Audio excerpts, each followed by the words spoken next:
with me, Liu Xin.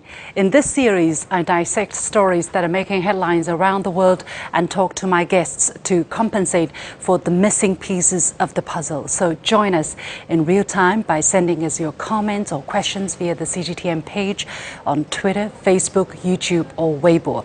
If you're watching this live on the CGTN application, email me at thepointwithalex@cgtn.com. Let me know what you think. We'll bring you Headline Buster on Fridays, so do get in touch and we just might read out your comments.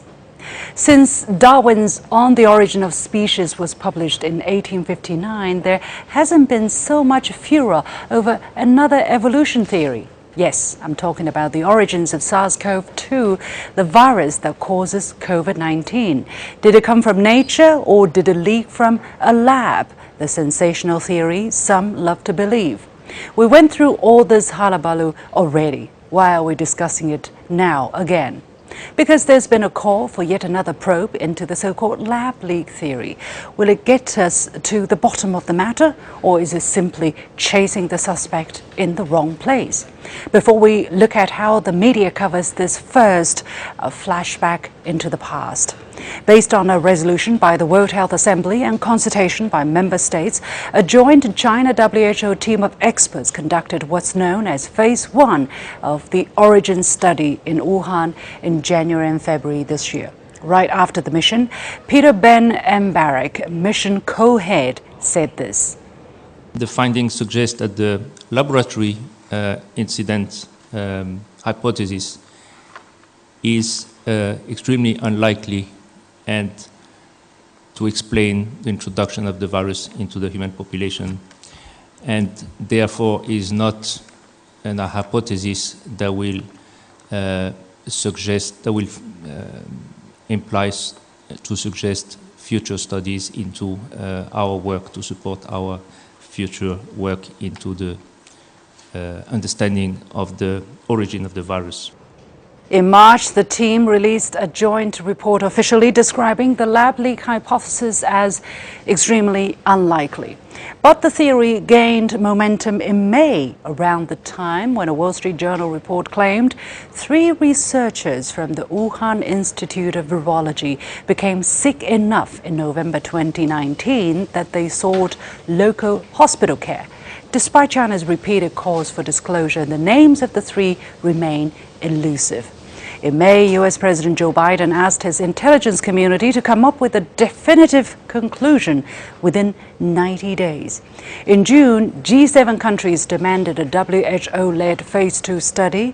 Biden once more aired his lab leak liking, saying a question mark still hangs over whether the virus was, quote-unquote, an experiment gone awry in a laboratory. On July the 15th, WHO Director General Dr. Tedros Ghebreyesus said there was a premature push to especially reduce one of the options, like the lab theory. The next day, at a briefing for WHO member states, he proposed a Phase 2 plan to pursue further studies in Wuhan, including audits of relevant labs.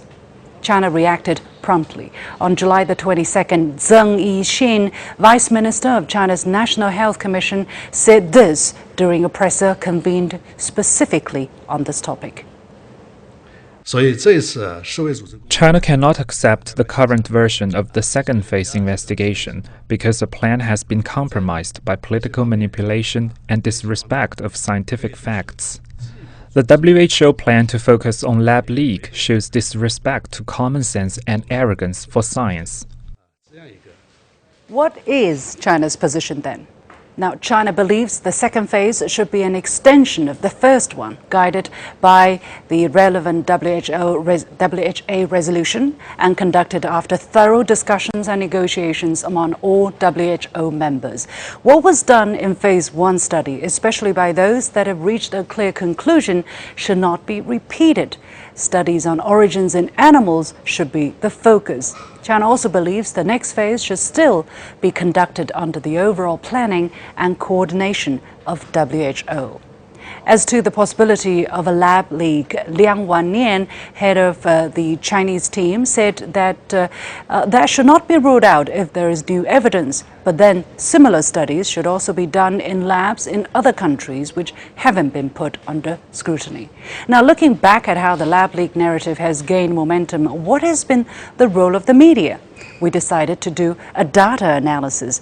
We went to the home pages of 5 media outlets, CNN, New York Times, Wall Street Journal, BBC and The Guardian, and searched for 3 keywords: coronavirus, origin and Wuhan.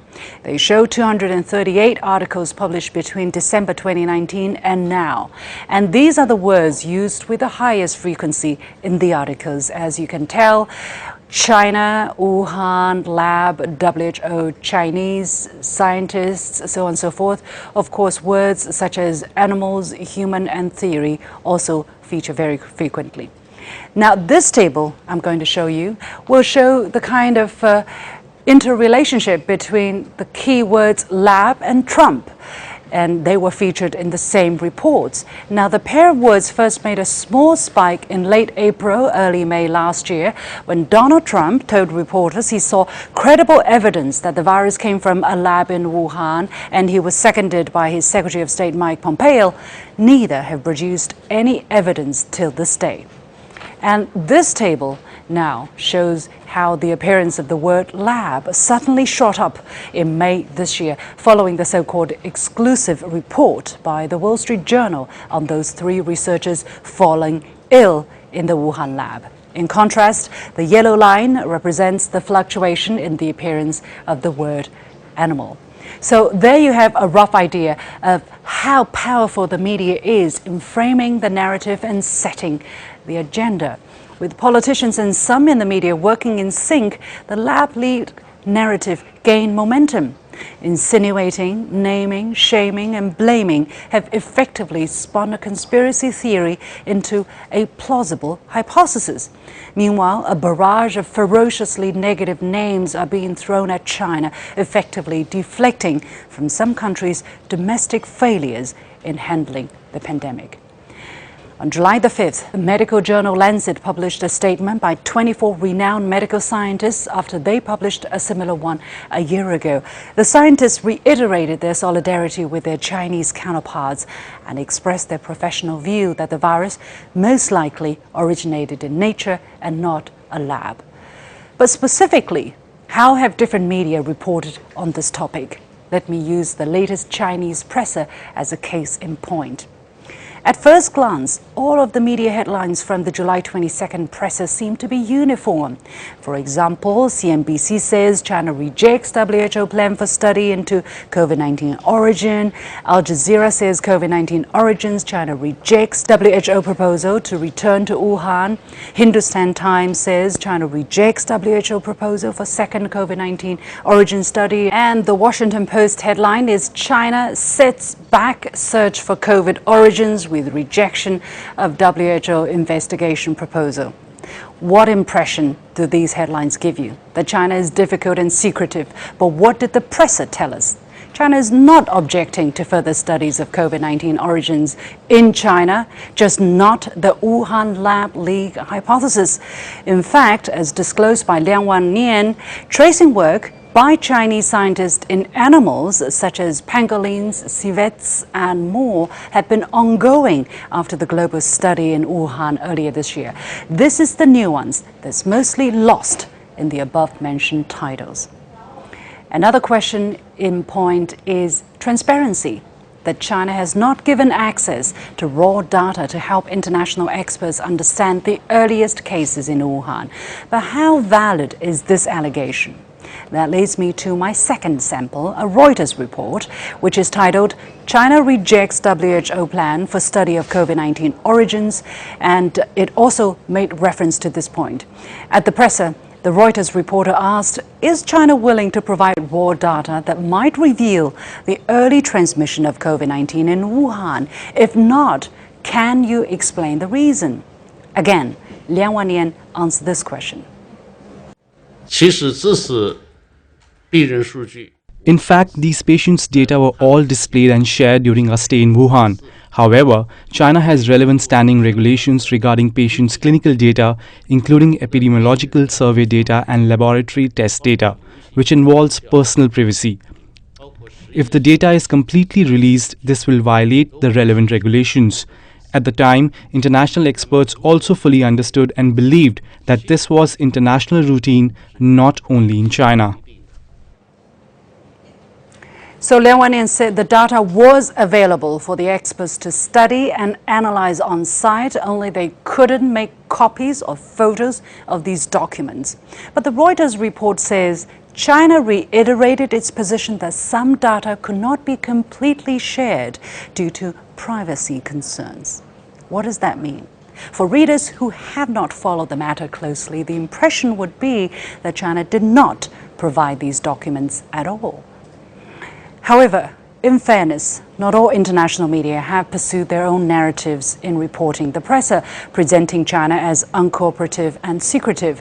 The South China Morning Post report entitled "China Rejects WHO Plans to Revisit COVID Lab Leak Theory in New Investigation" indicates China doesn't oppose a second phase of investigation but chasing a conspiracy theory. The article also mentions the American hands that floated the lab leak theory, especially the Trump administration. And an earlier report by the same daily also strikes a different note from the rest. It says, proposed WHO origin study inconsistent with China's position. This is a more accurate depiction of China's stand. In conclusion, it is a highly specialized matter and extremely difficult for the general public to follow and make judgments independently. That's the risk of talking about it in the media. Unfortunately, at the same time, we all have an obligation to inform the public to the degree we can, hoping we can do that in the most responsible way possible.